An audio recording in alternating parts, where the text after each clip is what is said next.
جس نبی اور رسول کو جوانی کے عالم میں اولاد کی نعمت نہیں ملی، اس نے اپنے اسوہ کے ساتھ اپنی امت کو یہ درس دیا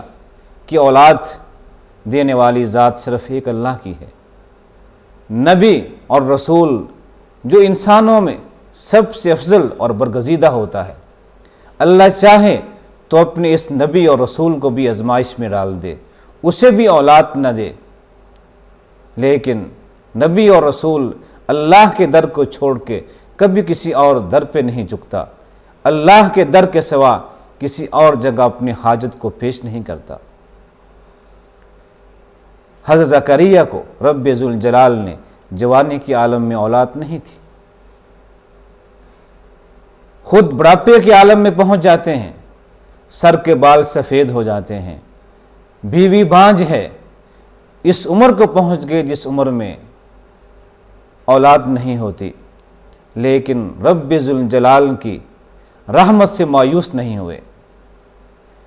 بال سفید ہیں، بوڑھے ہیں، رب ذوالجلال کے سامنے التجا کر رہے ہیں، اپنی عاجزی کا، کمزوری کا اظہار کر رہے ہیں کہ رب انی وہن العظم منی واشتعل الراس شیبا، کہ اللہ میں بوڑھا ہو چکا ہوں، ہڈیاں جواب دے رہی ہیں، سر کے بال سفید ہو چکے ہیں، سفیدی سے چمک رہے ہیں، اور میری بیوی بھی بانجھ ہے، لیکن اے اللہ میں تیری رحمت سے مایوس نہیں ہوا، آج تک میں نے تجھ سے جو مانگا، جو بھی میں نے دعا کی، تو نے میری دعا قبول کی، اور اس لیے میں اس عالم میں بھی تجھے سے اپنی امیدیں وابستہ کرتا ہوں،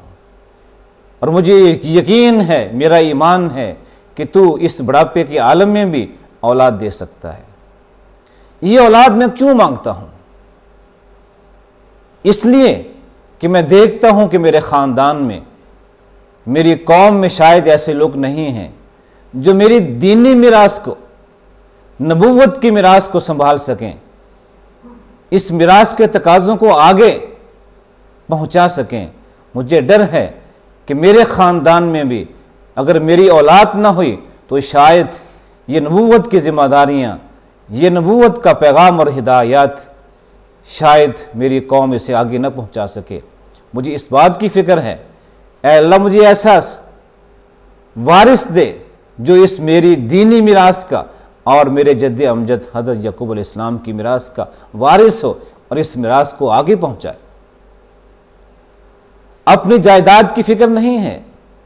فکر ہے تو اس بات کی کہ اللہ نے جو مجھے ہدایت دی ہے، جو مجھے نبوت عطا کی ہے، جو مجھے تعلیمات دی ہیں، یہ تعلیمات آگے پھیلانے والے میری اولاد مجھے حاصل ہو جائے، ایسے مجھے افراد میسر آ جائیں جو اس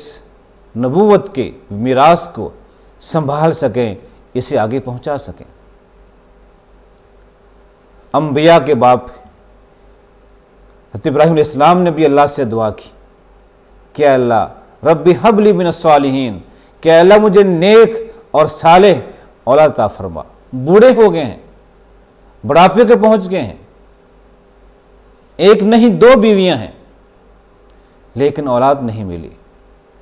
اس کی رحمت سے مایوس نہیں ہوئے، بڑھاپے کے عالم میں بھی دعائیں کر رہے ہیں، اللہ سے اولاد کی دعا کر رہے ہیں، اس لیے کہ اولاد رب ذوالجلال کی اتنی بڑی نعمت ہے، انسان اگر اس کا تصور کرے تو شاید اس اولاد کی نعمت کا شکریہ نہ ادا کر سکے۔ جب بھی کسی بے اولاد جوڑے کو رب ذوالجلال اپنی رحمت سے اولاد عطا فرماتے ہیں تو ماں باپ کے اندر ایک قوت پیدا ہوتی ہے، بڑھاپے کے عالم میں بھی وہ خود کو جوان محسوس کرتے ہیں، ان کے اندر پھر جینے کی تمنا پیدا ہوتی ہے، وہ اپنے دست و بازو میں ہمت اور طاقت محسوس کرتے ہیں، دل میں مسرت شادمانی محسوس کرتے ہیں، اپنی آنکھوں میں ٹھنڈک محسوس کرتے ہیں، اس لیے کہ اولاد یہ ایسی نعمت ہے جو ماں باپ کی آنکھوں کی ٹھنڈک بن جاتی ہے، دل کا سکون بن جاتی ہے، ان کے دست و بازو بن جاتی ہے، ان کی قوت بنتی ہے، اور پھر اگر نیک اولاد ہو تو اس دنیا میں بھی یہ اولاد ماں باپ کے لیے عزت افزائی کا، ناموری کا، شہرت کا باعث بنتی ہے، اور قیامت کے دن بھی، آخرت میں بھی یہ نیک اولاد ماں باپ کی کامیابی، ان کی نجات کا ذریعہ بن جاتی ہے۔ اس لیے انبیاء نے بھی، رسولوں نے بھی اللہ ہی سے اولاد مانگی، بوڑھے ہو گئے لیکن اس امید کو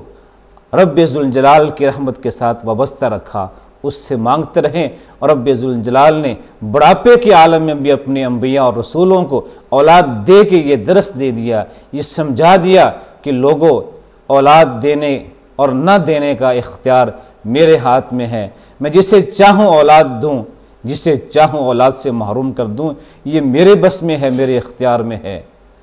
اور اگر میں کسی کو اولاد دے کے اس سے واپس لے لوں تو میں ایسا بھی کر سکتا ہوں۔ رب ذوالجلال نے اپنے پیارے حبیب سید ولد آدم، خاتم الانبیاء، حبیب کبریا کو بھی بیٹے عطا کیے، بیٹے دیے، لیکن بچپن ہی میں انہیں واپس لے لیا، اور زندگی کے آخری سالوں میں 8 ہجری میں سید کائنات کی گود میں ان کا بیٹا ابراہیم ہے، صرف 16 ماہ کا ہے، گود میں اٹھایا ہوا ہے، سانس اکھڑی ہوئی ہے، جان نکل رہی ہے،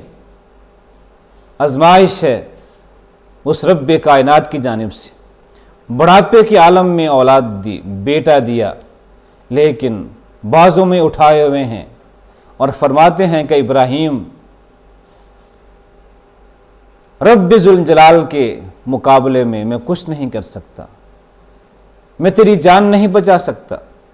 اے ابراہیم تیرے فراق میں ہم غمگین ہیں، تبکی العین، آنکھوں میں آنسو ہیں، آنکھیں رو رہی ہیں،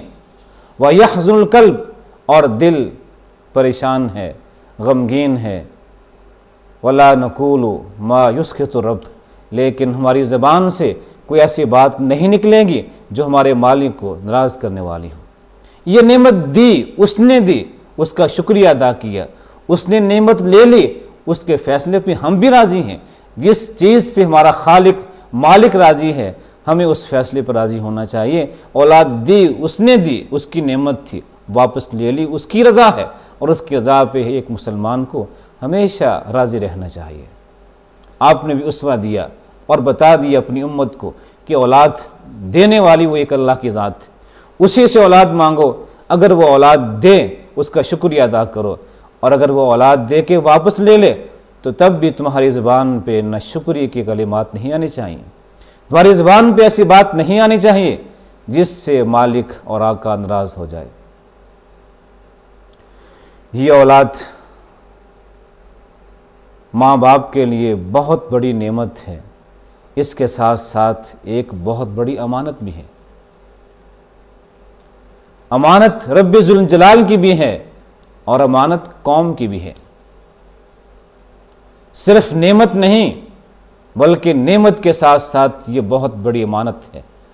رب ذوالجلال نے یہ اولاد ہمیں امانت کے طور پہ دی کہ تمہیں اولاد دے رہا ہوں، اپنی اولاد کو میری تعلیمات کے ساتھ، میری تعلیمات و ہدایات کے مطابق ان کی تربیت کرنی ہے، ان کی نشو و نما میرے نبی کی ہدایات کے مطابق، اس اولاد کو اچھا انسان بناؤ، ان کے اخلاق کو سنوارو، ان کے کردار کو، ان کی گفتار کو سنوارو، یہ تمہاری ذمہ داری ہے۔ اور قوم کی امانت یہ ہے کہ اگر ماں باپ اپنی اولاد کی صحیح تربیت کر کے اپنے معاشرے کو، اپنی قوم کو اچھے نوجوان مہیا کریں تو قوم کا مستقبل درخشاں ہوتا ہے، اس لیے کہ ہر قوم کا مستقبل اس کے نونہال ہوتے ہیں، ان کی نئی نسل ہوتی ہے۔ اگر یہ نونہال اچھی تربیت پا کے، اچھی تعلیم حاصل کر کے، اچھے نوجوان بن کے معاشرے میں آئیں گے، قوم مضبوط ہوگی، قوم توانا ہوگی۔ لیکن اگر ماں باپ اپنے معاشرے کو، اپنی قوم کو کمزور نوجوان دیں، جاہل نوجوان دیں، غیر مہذب نوجوان دیں، تو ایسی قوم کبھی کامیاب نہیں ہو سکتی۔